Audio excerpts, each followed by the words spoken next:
కాంగ్రెస్ అగ్రనేత party MP Shashi థరూర్కి ఆ పార్టీలోని అగ్రనేతలకి మధ్య గ్యాప్ పెరుగుతోందనే ప్రచారం జరుగుతోంది సార్. ఆయన భారతీయ జనతా పార్టీలో చేరతారనే వార్తలు కూడా వస్తూ ఉన్నాయి. ఈ వార్తకు బలం చేకూర్చేలా నిన్న మహాశివరాత్రి సందర్భంగా శశి థరూర్ ఒక ట్వీట్ చేశారు sir. I was born on Mahashivratri and named Shashi for the crescent moon on lord Shiva's forehead. In the Kerala calendar, my Nakshatram birthday is today. It has always been a very special day for my family అని చెప్పి, అంటే శివరాత్రి కదా హిందూ ఆ టైప్లో ఫేవర్గా పెట్టారు. అది ఇదొక రాంగ్ నోషన్. శివరాత్రి రోజు మీరు గుడికి పోయారు, మీరు బీజేపీయా? అంటే అంతకుముందు ఎప్పుడు చెప్పలేదట సార్, మీరు ట్వీట్ చేయలేదట. శివరాత్రి రోజు గుడికి వెళ్ళిన ప్రతి ఒక్కరు బీజేపీ కాదు, కాంగ్రెస్ వాళ్ళు వెళ్ళలేదా? శివరాత్రి రోజు గుడికి వెళ్ళిన వాళ్ళు ఎవరు, ఉపాసన చేయని వాళ్ళు ఎవరు? సో అందువల్ల గుడికి వెళ్ళిన ప్రతి ఒక్కరు బీజేపీ అయితే దేశంలో బీజేపీ 80% ఓటు రావాలి. శివరాత్రి పుట్టాను అని చెప్పి ఫస్ట్ టైం రివీల్ చేశారు. అందువల్ల బట్ ఏదైనా మనం ప్రతిదాన్ని శివరాత్రి రోజు పుట్టానంటే బీజేపీ ఖాతాలు వేయాలి అంటే అది కరెక్ట్ కాదు. అయితే శశి థరూర్కు కాంగ్రెస్ అగ్రనేతలతో విభేదాలు అన్నారు, కానీ వాస్తవంగా అగ్రనేతలతో కాదు ఆయనకు విభేదాలు. ఆయన విభేదాలు కేరళ కాంగ్రెస్ నేతలతో. ఆయనకు పెద్ద రాహుల్ గాంధీతోనో మల్లికార్జున్ ఖర్గేతోనో విభేదం ఏం లేదు. ఆయన విభేదాలలో కేరళలో ఉన్న కాంగ్రెస్ నాయకులతోనే, అగ్రనేతలతో మొన్న కూడా రాహుల్ గాంధీతో సమావేశమయ్యాడు. సో అందువల్ల ఆయన డిఫరెన్సెస్ కాంగ్రెస్ అగ్రనేతలతో కాదు, కాంగ్రెస్ కేరళ నేతలతో. ఎందుకు అగ్రనేతలతో డిఫర్ అయ్యే ఆయనకు ఉపయోగం ఏం లేదు కదా. ఇప్పుడు ఆయన ఆలోచనల్లో కేరళ చీఫ్ మినిస్టర్ కావాలి అని. కేరళ చీఫ్ మినిస్టర్ కావాలంటే అగ్రనేతలతో ఎందుకుంటాయి విభేదాలు? కేరళ చీఫ్ మినిస్టర్ కావాలంటే కేరళలో ఉన్న మీకు సతీషన్, నటేషన్ అనే వీళ్ళతో ఉంటుంది విభేదాలు. సో అక్కడ కేరళలో ఉన్నటువంటి కాంగ్రెస్ నేతలు అందరినీ పక్కకు పెట్టి తనకు బాధ్యతలు ఇవ్వాలి అనేది ఆయన ఆలోచన. అందువల్ల డిఫరెన్స్ ఆఫ్ ఒపీనియన్ ఉన్నది కేరళ కాంగ్రెస్ లీడర్లతో. ఆయన లక్ష్యం కూడా కేరళ సీఎం అయితే ఆయన ప్రైమ్ మినిస్టర్ అవుదామని లక్ష్యంతో రాహుల్ గాంధీతోనో మల్లికార్జున్ ఖర్గేతోనో విభేదించే అవకాశమే లేదు. అఫ్కోర్స్ ఖర్గేతో కాంగ్రెస్ అధ్యక్ష పదవికి పోటీ పడవచ్చు, పోటీ పడడం నేరం కాదు కదా. ఆ కాంగ్రెస్ పార్టీ అవకాశం ఇచ్చింది పోటీ పడమని. కానీ డిఫరెన్స్ ఆయన లక్ష్యం కేరళలో చీఫ్ మినిస్టర్ కావాలి.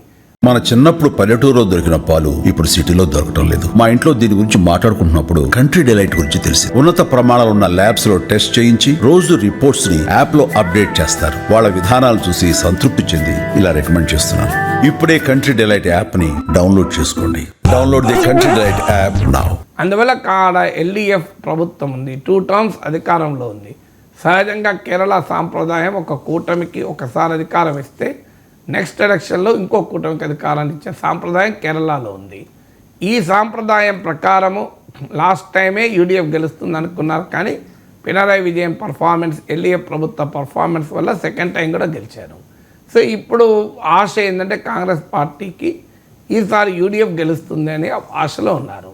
సో అందువల్ల ముఖ్యమంత్రి కావాలి, ఎందుకంటే ఇప్పటికే 4 టైమ్స్ తిరువనంతపురం నుంచి ఎంపీగా ఉన్నాడు.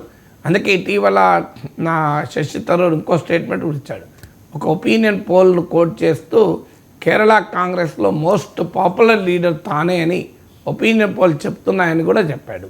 శశి థరూర్కున్న అడ్వాంటేజ్ అంటే కాంగ్రెస్ ఆవల, అంటే అవుట్ సైడ్ ద కాంగ్రెస్ ఉన్న సెక్షన్స్లో కూడా శశి థరూర్కు ఇమేజ్ ఉన్నమాట నిజం, గుర్తింపు ఉన్నది, ఇమేజ్ ఉన్నది. Is a wonderful speaker, great articulating చేయగలడు, మంచి వ్యాసకర్త, రచయిత. ఆయనకున్న ఇంగ్లీష్ పరిజ్ఞానం మామూలు పరిజ్ఞానం కాదు, అసలు ఫ్యాసినేటింగ్ ఇంగ్లీషు, అన్నిట్లో అనుమానమే లేదు. అందువల్ల యంగర్ జనరేషన్, పొలిటికల్లీ కనెక్టెడ్ లేని జనరేషన్, యంగ్ ఓటర్తో శశి థరూర్ కనెక్ట్ కాగలుగుతాడు. అయితే ఆయనకున్న నెగటివ్స్ ఏంటంటే is not an organisational man, is not consistently loyal to the party also. ఆయన పార్టీ పరిధిని దాటి కూడా మాట్లాడుతుంటాడు.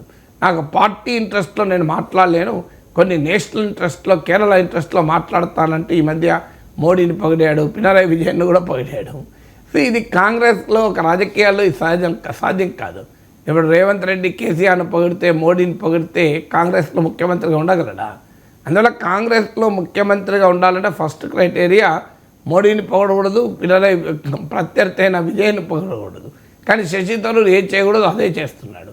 సో అందువల్ల ప్రాక్టికల్ పాలిటిక్స్కి వచ్చే వరకు ఇది సాధ్యమయ్యే పనే కాదు. ఎందుకంటే అడుగడుగునా ఎల్డీఎఫ్ను పినరయి విజయన్ వ్యతిరేకించే కాంగ్రెస్లో ఉంటూ నేను కేరళలో సిపిఎం చాలా బాగా పనిచేస్తుందంటే ఎట్లా? సో అందువల్ల ఇప్పుడు కాంగ్రెస్లో ఆయనకు ముఖ్యమంత్రి అవకాశం ఇవ్వకపోతే ఆయనకి ఎటు పోవాలి అన్నప్పుడు నాకు ఆప్షన్స్ ఉన్నాయని మొదలుపెట్టాడు. కాంగ్రెస్ నా సర్వీసెస్ ఉపయోగించుకోకపోతే నాకు ఆప్షన్స్ ఎక్కడికి పోవచ్చు? ఒక పాసిబిలిటీ ఆయన ఎల్డీఎఫ్లోకి వెళ్ళడం.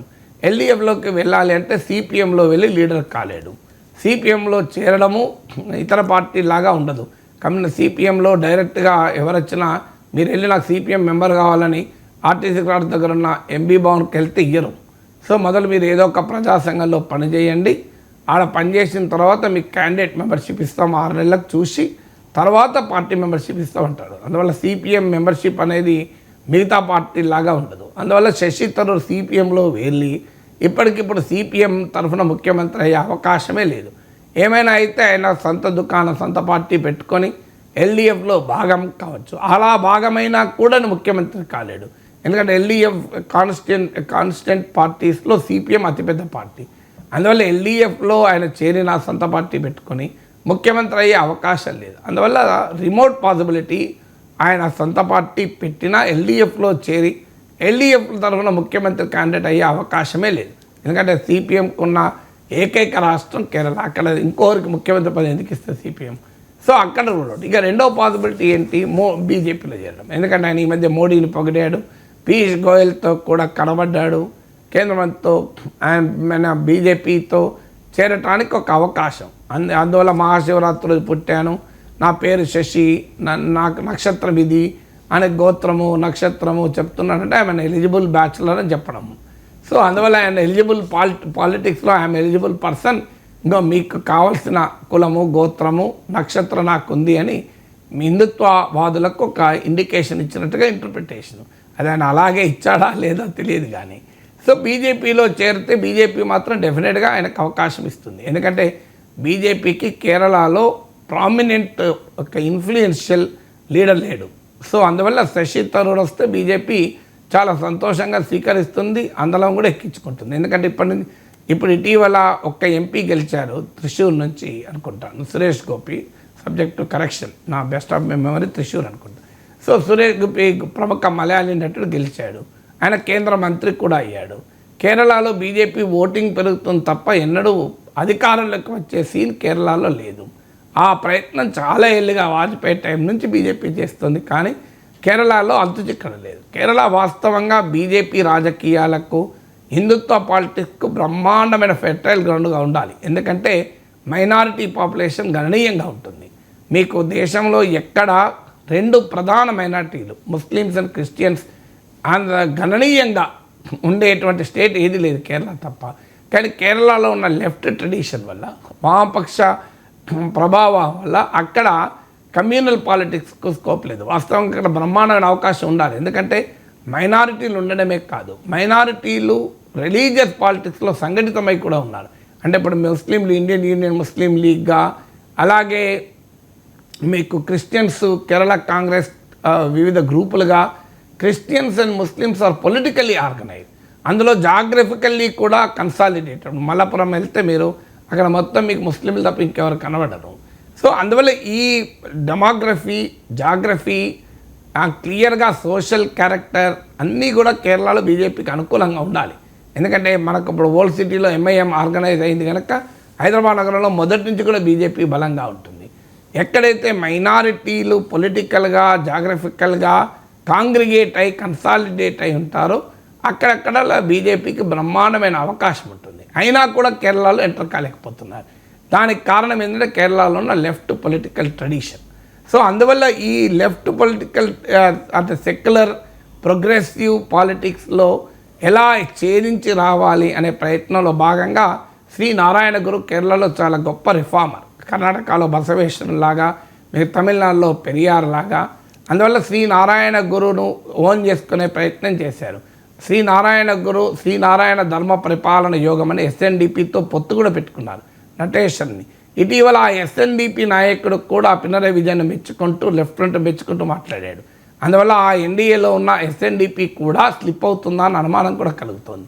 అందువల్ల ఆ ప్రయత్నం కూడా క్లిక్ కాలేదు. ఎస్ఎన్డిపి కేరళలో ఉన్న డామినెంట్ హిందూ కమ్యూనిటీ, ఈ toddy topping community, Pinarayi Vijayan కూడా అదే కాస్ట్ చెందినవారు. సో అందువల్ల ఆ కమ్యూనిటీ బేస్ని అట్రాక్ట్ చేయాలని బీజేపీ సోషల్ ఇంజనీరింగ్ కూడా చేసింది, అది కూడా పనిచేయలే. సో అన్ని ప్రయత్నాలు చేసింది, ఫెయిల్ అయ్యింది బీజేపీ. ఇప్పుడు శశి థరూర్ వస్తే ఎందుకు కాదంటది? అందువల్ల శశి థరూర్ వస్తే యంగ్ ఓటర్స్ని అట్రాక్ట్ చేయొచ్చు. సో ఒక ఫ్రెష్ బ్లడ్ వస్తుంది. శశి థరూర్ కేంద్రంలో కూడా ఆయన మంత్రిగా చేయొచ్చు. ఇది వెరీ నాలెడ్జబుల్ మ్యాన్, అందులో అనుమానం ఏం లేదు. సో ఇది వండర్ఫుల్ స్పీకర్, ఇది బిగ్ అసెట్ యంగ్ ఓటర్తో కనెక్ట్ అయ్యడానికి. అయితే మరి శశి థరూర్ బీజేపీలో చేస్తాడా? ఇటీవల ఇండియన్ ఎక్స్ప్రెస్ ఇచ్చినటువంటి పాడ్కాస్ట్లో శశి థరూర్ చెప్పింది, నాకు బీజేపీకి సీరియస్ ఐడియాలజికల్ డిఫరెన్సెస్ ఉన్నాయన్నాడు. అలా అంటే సిపిఎంతో కూడా ఆయనకు ideological difference, is not a left politics, left economics ఉన్నాం యాక్సెప్ట్ ఏం చేయడు. సో మరి ఐడియాలజికల్ డిఫరెన్స్ ఉన్నా బీజేపీలో చేరతాడా, లేదా కేరళలో ఆయన సొంతగా ఒక పార్టీ పెట్టుకొని ఆ పార్టీని బీజేపీతో లింక్ చేసి ఏమైనా కేరళ రాజకీయాల్లో ఒక ప్రయత్నం చేస్తాడో చూడాలి.